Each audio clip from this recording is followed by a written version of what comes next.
আসসালামু আলাইকুম everyone, welcome back to my another brand new vlog. So আজকে হচ্ছে সকাল সকাল প্রায় ভিডিও করতেছি। এখন হচ্ছে প্রায় সকাল 7:30টার কাছাকাছি বাজে। তো আজকে কবুতরগুলোকে ছাড়ছি। আমি কিছুদিন যাবত কবুতর উড়াইতেছি, একদম মানে 6টাকে উড়াইতেছি ভয়াবহভাবে। তো মাশাআল্লাহ সবাই সুন্দর মতো উঠতে পারে এখন, মানে মোটামুটি ভালোই উড়ে। দেখেন একসাথে হাইট নিয়ে নিচ্ছে, প্রায় মোটামুটি অনেক উপরেই আছে কবুতরগুলা। তো আজকে ওইটা নিয়ে বিষয় না, বিষয়টা হচ্ছে আজকে ছোটো ছোটো কিছু আপডেট দিব। আপডেটগুলো হচ্ছে যেমন এই যেখানে বাচ্চা ফুটছে মাশাল্লাহ, বাঘা এইবার সেকেন্ড টাইম বাচ্চা দিছে এবং 2টা জোড়া বাচ্চা ফুটাইছে মাশাল্লাহ। তো সবাই অবশ্যই মাশাল্লাহ বলবেন, অ্যান্ড ভাই কেউ দয়া করে ভাই নজর দিয়েন না, আর নজরে ভাই অনেক খারাপ ভাই।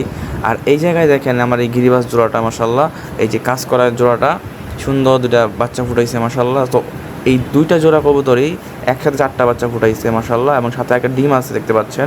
ওই খাঁচাও ছিল, এই খাঁচাও আছে। এটা হচ্ছে নিচের কবুতরের খাঁচার ডিম। তো ওদের ডিম আমি ওদের কাছে দিয়ে দিয়েছিলাম। আর এই দেখেন এখন হচ্ছে এটা বিকালের শ্যুট। এখন জাস্ট কবুতরগুলোকে আবার একটু বাড়িয়ে দিলাম হালকা একটু। তো কবুতরগুলো দেখি উঠতেছে মাশাল্লাহ, ভালোই উঠতেছে। তো এগুলো হচ্ছে সব না খায়া উড়ে, না খায়া মোটামুটি প্রায় আধা ঘন্টা 1 ঘন্টার মতন উড়ে।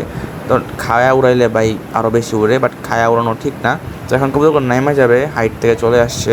অ্যান্ড আজকে মোটামুটি ছোটোখাটো একটু আরও দিলাম, কারণ অনেক দিন ভিডিও করা হচ্ছে না, কারণ শরীরটা একটু খারাপ ছিল। অ্যান্ড এখন অবশ্যই ভয়েস শুনে বুঝতে পারতেছেন যে একটু অবস্থা খারাপ। তাই মোটামুটি ভালোই আছে যা আছে কবুতরগুলা। অ্যান্ড এই যে ধরেন আজকে এখন রাত্রেবেলা খাবার দিতেছি। এই ভাই আপনি ভাই মরাটা দেখেন না, কারণ ভাই আমি পরিষ্কার করতে ভাই মানে একটুখানিও মানে ভালো লাগে না পরিষ্কার করতে। আর এই যে দেখেন মাশাল্লাহ এই 3.5 জোড়ার আবার ডিম পেড়ে দিছে, বাচ্চাটা আছে তাও আবার ডিম পেড়ে দিছে। তো আমি ভাবতেছি যে এখন এই বাচ্চায় মানে ডিমে দিবে কি না। যদি না দেয় ভাই আমার পুরো লস, পুরো একদম লস প্রজেক্ট হয়ে যাবে, কারণ অন্য আর কোনো কবুতর ডিমে নাই। সো দেখি কি হয়, আল্লাহ বর্ষা আমি হাঁড়িটা দিয়ে দিই, ঢুকাই দিই, আর বাচ্চাটা আলাদা করে দিব। তো আজকে মোটামুটি এই ছিল ভিডিও। তো সবাই অবশ্যই দোয়া করবেন।